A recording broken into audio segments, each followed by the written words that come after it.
Hey guys, thanks for checking out this video. So today I'm going to be unboxing and reviewing this Elgato HD60s streaming and recording device. So I originally bought this to capture gaming content for my Xbox Series X unboxing and review video, which you can link to in the cards above. But after using it for a little bit, I figured it might come in handy as I start streaming or recording more gameplay footage for my channel, and potentially even start live streaming some gameplay. Anyways, stay tuned and I'll share with you my unboxing and thoughts about the Elgato HD60s device.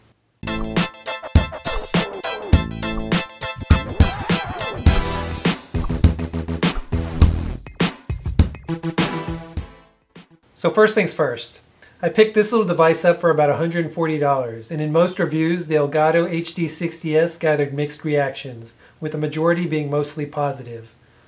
And because I needed a quick and simple solution to record gaming footage from my consoles that didn't require me to open up my PC and install anything, I figured I would try this out for myself. Now I'm not opposed to getting my hands dirty and upgrading my PC on my own, but I figured I'd try something plug and play and simple at first. So let's go ahead and do what we normally do and unbox this thing to see what we get. You'd think for a streaming device that's used to capture high-end video that you'd get a piece of hardware that's at least the size of a video card. But looking at the packaging, this is fairly small in size. The Elgato HD60 comes packed pretty tightly in a relatively small box the size of a small book.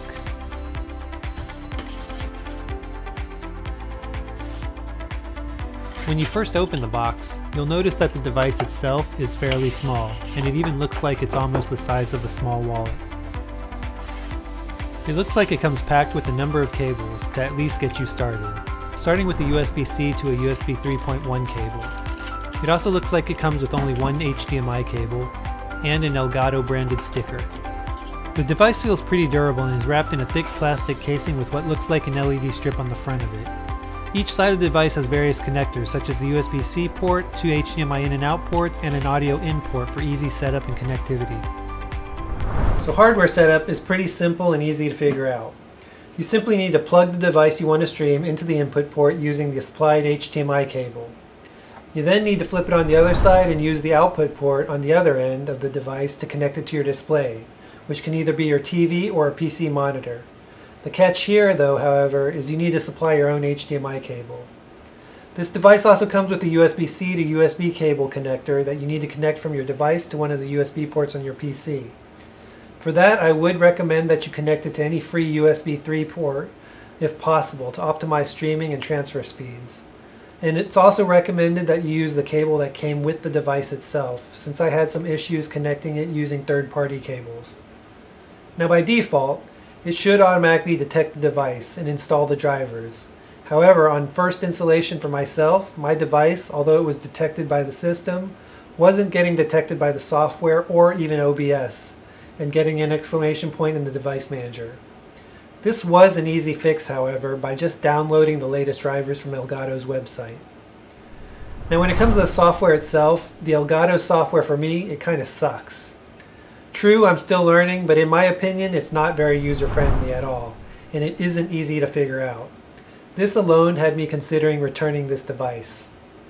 So in my experience, when using the software, the recording will automatically start on its own, and every time I stop it, a new recording would automatically start.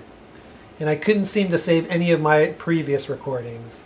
The files are also too big, and because it kept auto-starting the recordings, I quickly ran out of hard drive space, which I had to clear out. The software itself is also just very difficult to navigate and figure out. Instead, I just ended up using OBS once I updated the drivers to do most of my recordings, because it was more user-friendly. Now from a recording perspective, this device does record up to 1080p at 60 frames per second, but it does not record in 4K, which would have been nice. If you want the 4K version, you'll have to pay a little bit more to get that version. I do like the simple design, and it's an easy to set up piece of hardware. And I think overall it did a great job recording video and capturing the footage that I wanted to capture. So of all the reviews that I read, I didn't encounter some of the same issues that other people encountered. Some people experienced dropped frame rates, some people encountered choppy video, a lot of people encountered the device not being detected after so many uses. However, based on my tests and usage so far, I haven't experienced those same issues. The only issue I did face was the driver issue, which was easily fixed.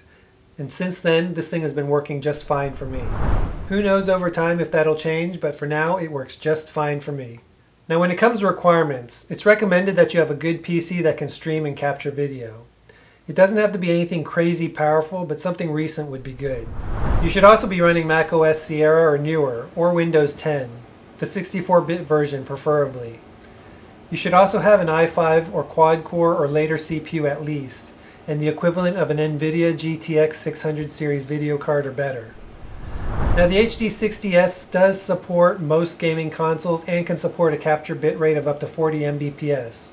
Again, up to 1080p at 60 frames per second, but not 4K and up. The device itself weighs a little under 3.7 ounces.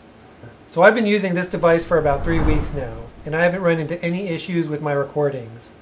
At first I was pretty nervous about using this, and some reviews mentioned that people had issues with dropped frames, lag, choppiness, and sometimes even the device not being detected after a while. But I myself haven't run into those same issues yet. But who knows, that can change over time. So far I'm pretty happy at the quality of the capture, as you can see from some of these screen captures I did using the device. So in the end, what do I think about this device? So I definitely like it, and I think I'll have many uses for it over time. And for $140, it definitely does what I need it to do, and is simple to use. That's assuming that I'm not using Elgato's software. At this point of time, I'm going to recommend this to anyone who needs a video capture device at a fairly reasonable price.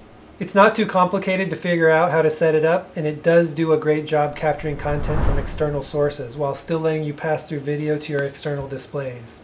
Anyways, I hope you enjoyed this unboxing and review. If you found this helpful or interesting, please go ahead and click that like button and subscribe. I'll also be sure to leave a link to the device in the description section below if you want to purchase one for yourself. And before you leave, go ahead and ring that bell icon to get notified when I post new content. Until next time, see ya.